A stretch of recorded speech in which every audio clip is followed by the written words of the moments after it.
สาธุเด้อคลิปนี้ได้ขึ้นอยู่หน้าโทรศัพท์ของผู้ใดขอให้พระภูมิเจ้าที่พระแม่ธรณีเจ้าทางจงเปิดประตูเงินแสนอยู่บ้านจงเปิดประตูเงินล้านอยู่เฮือนลูกหลานเฮ็ดหยังจงราบรื่นทุกประการจงอย่าข่มอย่าฆ่านึกคิดอันใดจงมาคว้าเอาอันใดจงไดพระอินทร์ขอให้มาทรงพระพรหมขอให้มารักษาเทวบุตรเทวดาขอให้มาคุ้มครอง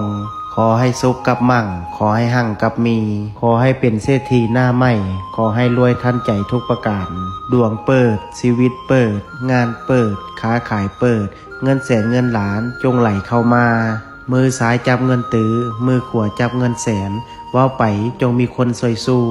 กูเข้ามาบ่มีวันร่มจมขอให้ฟูขึ้นน้ำเต็มพังมั่งมีคือเศรษฐีทั้งหลายนอนไซนอนจ่ายอูอาอูอังนาโมพุทธายะท่านใดที่ได้ร่วมพิมพ์สาธุกดแชร์ออกไปแล้วขอให้สิ่งที่เว้ามาจงเกิดเป็นจริงสาธุ